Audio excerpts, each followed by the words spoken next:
Minha gente, meus queridos e minhas queridas telespectadores, telespectadoras, não é pedir demais que vocês deem likes aqui em nosso canal, porque isto é um gesto de solidariedade que deve ser fortalecido em todos nós. E também as inscrições de vocês aqui no canal, a ativação do sininho para cada vez que entra uma novidade aqui, vocês receberem aí nos equipamentos de vocês estas notificações. E os comentários de vocês também são extremamente bem-vindos. Aqueles que melhoram a nossa reflexão, aqueles que melhoram o debate, aqueles que acrescentam aqui. Comentem, por favor. Ou até mesmo para elogiar, para incentivar, para dar forças, para animar a gente. Também vale. Compartilhar os vídeos é uma coisa também fundamental, porque se compartilha aquilo que se reflete aqui, inclusive os comentários de vocês podem ser compartilhados na medida em que as pessoas forem convidadas para assistirem os vídeos aqui. E observem aqui embaixo, de quando em vez, aparece o nosso Pix, meu Pix, domorvandil@gmail.com. Sempre à espera do apoio objetivo, material, solidário de vocês, que vocês sabem que aqui é para valer e não é para roubar das pessoas. Pois eu tenho me cansado com esses vídeos que enchem as redes sociais e os WhatsApps da gente. Todos os dias, pela manhã, à tarde e à noite, eu tenho que limpar o meu WhatsApp, mas sempre dedico um pequeno tempo para assistir alguns vídeos, para afinal saber o que rola sobre a conjuntura aí na nossa internet, as opiniões das pessoas, o modo como as pessoas veem as coisas.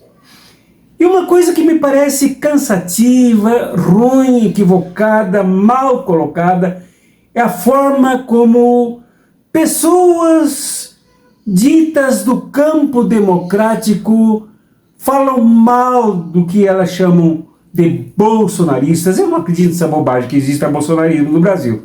O que existe no Brasil, eu já afirmei e reafirmo, são milicianos, são fascistas, são fundamentalistas, são apoiadores de golpes e golpistas. É um setor, ou vários setores da sociedade brasileira, apodrecidos, atrasados, perversos, de mau caráter mesmo. Mas Bolsonaro não significa absolutamente nada, nem mesmo para os seus apoiadores e apoiadoras. Mas então as pessoas comentam nas redes sociais usando adjetivos que ninguém gostaria de ouvir, chamando esse pessoal de gado, e nisso ofendem as redes, ofendem os animais que são tropeados, que são conduzidos para as fazendas, pelas estradas e assim por diante, aqueles sim cumprindo um papel na economia nacional. Aqueles sim são gado. Aqueles sim merecem o nosso respeito e não serem tratados como estes aqui são tratados. Esses não são gado. Parecem ser, mas não são. E eles são dotados de outras perversidades que não o do gadismo. Também as ofensas dirigidas a eles como analfabetos políticos. São analfabetos sim, inclusive gente que fez curso superior. São analfabetos políticos, são ignorantes. E chamar também de gente que segue um tal de mito aí de forma cega, sem o poder da reflexão. É verdade tudo isso.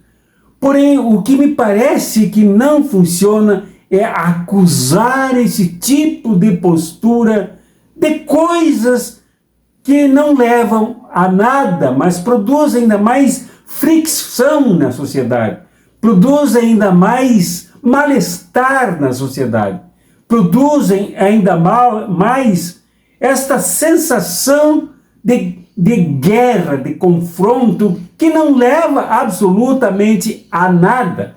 Não adianta os dois lados se denominarem de democráticos se trabalham com o outro desta forma.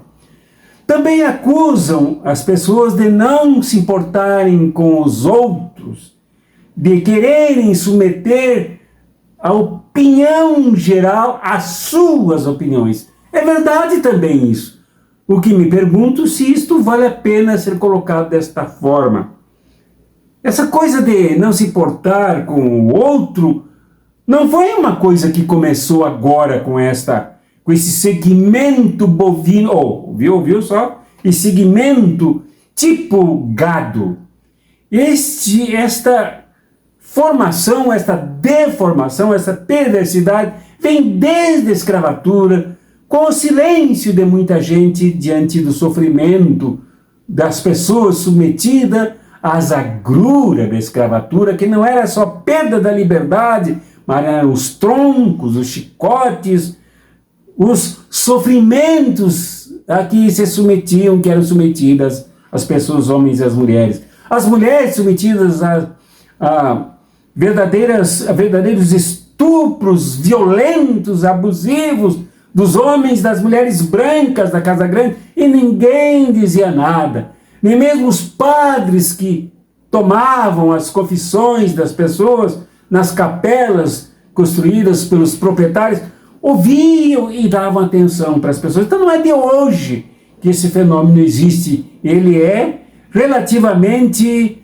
histórico em nosso país e é de uma maldade imensa esta falta de sensibilidade. Então não se inventou essa coisa hoje.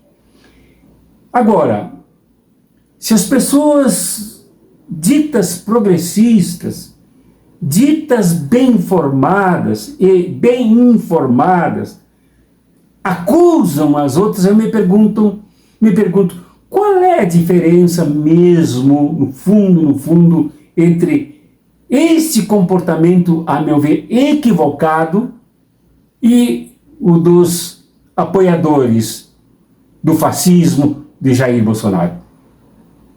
Qual é a diferença? Não vejo muita diferença. Bate-boca não faz as pessoas diferentes. As agressões, os deboches com o outro, mesmo que ele se desencaminhe, mesmo que este outro se perca pelos escaninhos do fundamentalismo, do fascismo, do milicianismo, de tudo isso que atentou contra a nossa República e atenta contra a nossa República, isso tudo é coisa que existe e que não muda com xingamentos. Não muda. Pelo contrário, a impressão que eu tenho que recrudesce esse tipo de comportamento antidemocrático, antissocial, despolitizado desta gente do outro lado. Então, se não há diferença, me parece que é preciso mudar a nossa tática. É preciso mudar as nossas referências. É preciso mudar os nossos objetivos na lida com esta gente. Eu pretendo dizer aqui onde está a causa desse ressentimento. Eu pretendo dizer isso aqui, nesse vídeo, agora. Porém, antes disso, me permitam dizer que estas coisas que vêm acontecendo em nosso país, com tantas agressões de parte a parte, desconsideram algumas coisas importantes.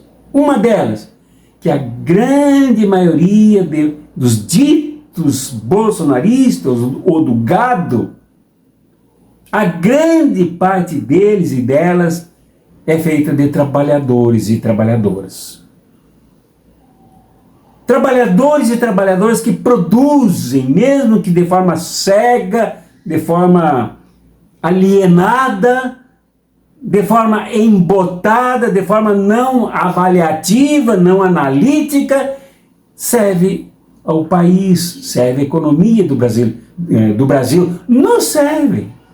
Essa gente nos serve. Nos ajuda, contribui socialmente com o país. Então eu me pergunto se não merece mais respeito do que xingamentos. Não merecem mais consideração e amizade do que agressões. Aqui no prédio onde eu moro, em Goiânia, desde a portaria até os serviços gerais, todos se dizem seguidoras de Bolsonaro e anti-Lula. E eu converso com elas. Eu aprecio os serviços delas. Eu as escuto e muitas delas eu sei do quanto sofrem todos os dias para se locomover a longas distâncias das suas residências até aqui e depois de volta às suas casas. Sei do sofrimento delas. Algumas eu tenho como minhas amigas. E com amigo eu jamais teria condições de desfazer, de debochar, de diminuir por causa das suas opiniões ou falta de opiniões mais sérias. E assim a gente vai por aí por toda parte e vê em todos os estratos sociais esses apoiadores, esses que são acusados de serem gado, jumentos, e assim por diante. São todos trabalhadores e trabalhadoras. Ora, se são trabalhadores e trabalhadoras, integramos todos a mesma classe, a classe trabalhadora. E é aí que me parece que falta um espírito para mover tudo isso e comover as pessoas, que é o espírito de classe, é a consciência de classe. E na consciência de classe nós devemos respeito às pessoas. Desde estes que nas ruas empunham as vassouras para limpá-las, até os dentistas que mexem em nossos dentes e nossos equipamentos bucais, aos médicos e médicas de quem precisamos para mantermos a nossa saúde, embora torçam para esse lado por confusão, por falta de formação política, por falta de consciência cidadã, essas pessoas merecem o nosso respeito. Nós precisamos dos serviços delas, precisamos delas. Então, isso me parece que precisamos considerar em que posição nós estamos e não escutarmos tanto o que falamos, mas o que somos. E nós somos trabalhadores e trabalhadoras. Me parece que aqui, nesta casa de todos que eu trabalho, não deveria haver esse tipo de comportamento. Agora eu perguntei por que essas pessoas que enchem os nossos grupos, redes sociais, nossos contatos privados, de vídeos, debochando de tanta gente. E mais, tem os tais de influenciadores, de influenciadoras, que ganham dinheiro debochando e desfazendo das pessoas que defendem opiniões que foram criadas em determinado momento de crise em nosso país, em momento de confusão em nosso país, em momento em que forças mais poderosas atuavam por detrás de tudo isso, gerando esses pensamentos. Então, estas pessoas que assim agem, elas provavelmente não têm consciência do que fazem. Mas por que as de cá agem assim? As de cá carregam imensas dores e confundem a quem enfrentar por causa das dores que cegam, ensurdecem, embotam a capacidade de análise.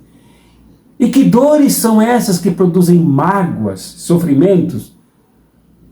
Ora, nós perdemos 700 mil pessoas em nosso país graças à Covid promovida, aos deboches de quem ocupava o governo na época com as vacinas, com as pessoas atingidas, contaminadas.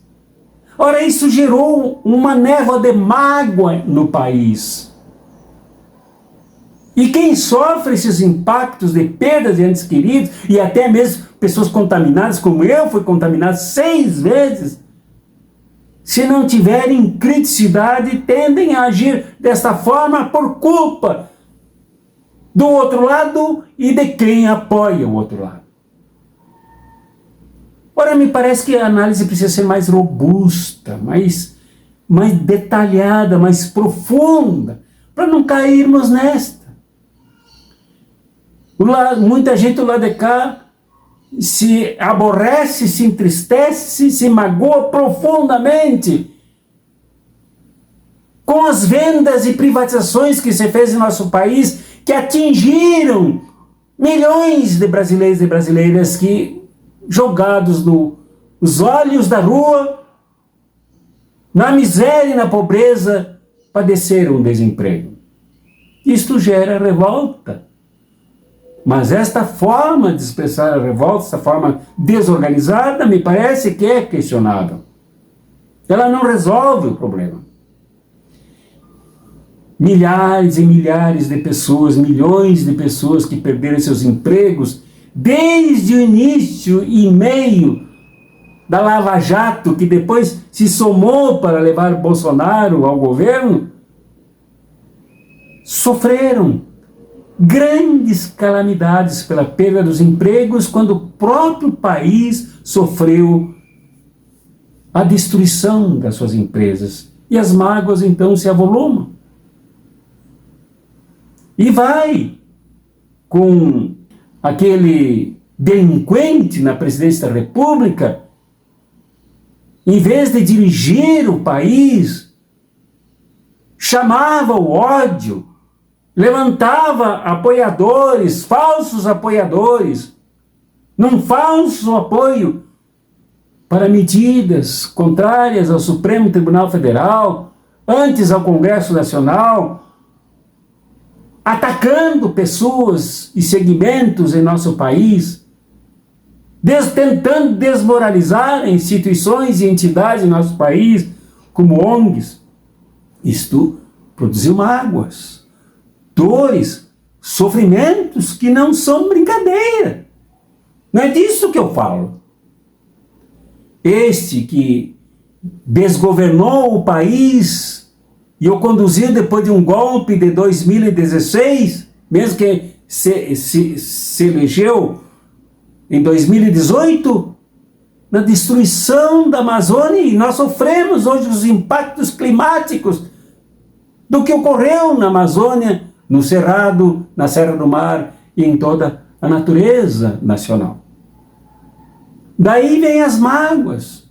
Quando vimos o que aconteceu com o povo Yanomami, quando vimos as agressões nas ruas do Brasil, então as dores se avolumaram. Por isso agora, esse contra-ataque que não é educativo, esse contra-ataque que não é libertador, porque é dirigido a quem se perdeu no apoio à delinquência, ao fascismo, a um neoliberalismo mais extremado que ocorreu em nossa pátria e que ainda atua aqui. Então, essa é a causa. E não adianta brigar com os vizinhos, não adianta brigar com familiares. Somos todos membros da mesma condição. É preciso que reconstruamos o respeito, a força do diálogo, a capacidade de ouvir, mesmo que não tenhamos que concordar, e a capacidade de dizer: agora um momentinho, eu preciso falar. Se não contar com esse espaço, numa outra oportunidade possivelmente conte. Mas não precisamos resolver tudo num só encontro. E aqui me recordando da frase do pastor Martin Luther King, estadunidense, que lutou pelos direitos civis de negros e negras, contra o racismo naquele país e foi vítima do racismo e do fascismo. Considerando que ele disse numa famosa frase: o que me preocupa não é nem o grito dos corruptos, dos violentos, dos desonestos, dos sem caráter, dos sem ética, disse Martin Luther King. O que me preocupa é o silêncio dos bons. E me parece que aqui é o nosso campo. Não nego a generosidade, não nego a bondade, não nego a luminosidade de quem agride o outro lado. Quem está desse lado e despolitizadamente desopila contra o outro lado. O que eu conclamo é que ergamos as nossas vozes em favor do nosso país. A nossa briga não é com eles. Muitos deles terão que resolver os problemas na justiça. E nós temos que fortalecer a justiça e não fazê-la com a própria boca, com as próprias mãos. Nosso papel, a nossa missão está na mobilização do povo que se encontra em silêncio. Do povo silencioso, que é o que produz, o que trabalha, que é o que ajudou esse país a encontrar o caminho, mesmo que tenha sido via eleitoral, um caminho limitado, mas o único viável em 2022. É ali que nós temos que nos fortalecer, e ali nós estamos parados. Aqui, nesse fortalecimento, nós estancamos. Só com agressões pela internet nós não nos destrancaremos, não nos mobilizaremos. É preciso que nós passemos a conversar uns com os outros e não a xingar pela internet. A mobilização tem que vir. Falou-se nela que aconteceria em 23 de março e não se falou mais. Uma mobilização nacional poderosa e grandiosa, que tomasse conta de todos os setores do país. E nós temos como fazer isso. Nós temos o presidente Lula, que se quiser vir para o lado de cá, se quiser se somar ao povo nas ruas, ele será grande fator de mobilização. E assim muitos dos seus ministros e ministras. Se tomarmos Fafá de Belém cantando o hino nacional pelas ruas do Brasil, ao lado do povo brasileiro, muita gente se somará nas ruas.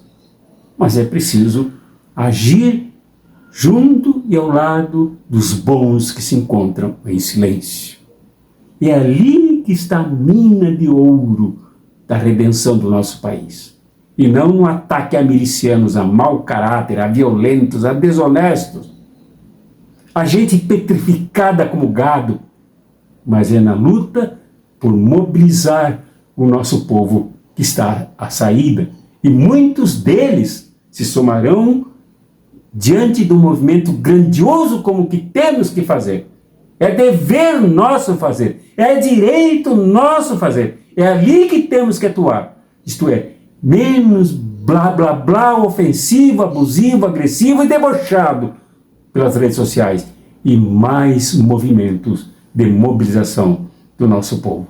Vem aí as eleições, não? E tem muita gente dizendo, estão chegando as eleições quando é hora da gente falar, né? Ilusão. É isto a que me refiro de mobilização, é anterior às eleições. Perpassa as eleições e posterior às eleições. O momento é delicado. O momento é importante e fundamental. O momento é o de sermos profetas e revolucionários.